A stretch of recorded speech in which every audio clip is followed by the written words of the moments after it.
Tanah girig merupakan hak atas sebuah tanah yang masih berbentuk surat keterangan tanah dari pihak kelurahan atau kecamatan yang berisi identitas pembayaran pajak atas tanah yang dikuasai. Kekuatan hukum girig sangat lemah, jadi apabila dibandingkan dengan pemegang surat sertifikat, maka pemegang sertifikatlah yang memiliki klaim lebih kuat daripada tanah girig. Menurut Undang-Undang Pokok Agraria Nomor 5 Tahun 1960, masyarakat Indonesia harus melakukan konversi terhadap tanah-tanah hak lama dari tanah hak adat. Sebab hanya berbentuk sertifikat hak atas tanahlah yang merupakan bukti kepemilikan yang kuat dan sah. Adapun kelebihan tanah girig adalah harga lebih murah. Kemudian pemegang surat lebih fleksibel. Proses jual beli dibantu tokoh masyarakat. Dan untuk kekurangannya, tanah girig bukan bukti sah kepemilikan tanah. Hak milik merupakan hak turun-temurun, terkuat, dan terpenuh yang dapat dipunyai orang atas tanah. Kata turun-temurun dapat diartikan bahwa apabila suatu saat pemegang atas hak tersebut meninggal, maka dapat dilanjutkan oleh ahli waris pemegang hak. Sertifikat merupakan tanda bukti hak yang kuat, tentunya selama data fisik maupun data yuridis yang tercantum dalam sertifikat sesuai dengan data yang tercantum dalam buku tanah dan surat ukur yang bersangkutan. Yang menjadi subjek atas hak milik yaitu: yang pertama, warga negara Indonesia. Kemudian, badan-badan hukum yang ditetapkan oleh pemerintah. Dan selanjutnya, orang asing yang telah memiliki hak milik karena perkawinan. Terjadinya hak milik dikarenakan: yang pertama, penetapan oleh pemerintah. Yang kedua, ketentuan undang-undang.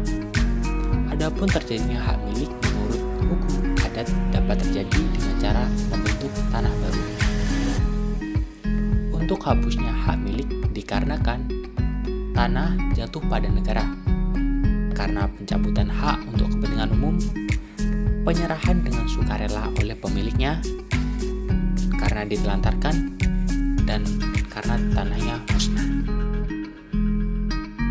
Selanjutnya kita akan membahas mengenai proses pendaftaran tanah.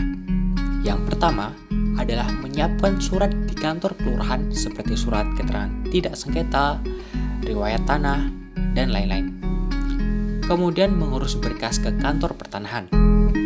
Dilanjutkan pengukuran tanah oleh petugas di lokasi tanah dan diterbitkannya surat ukur.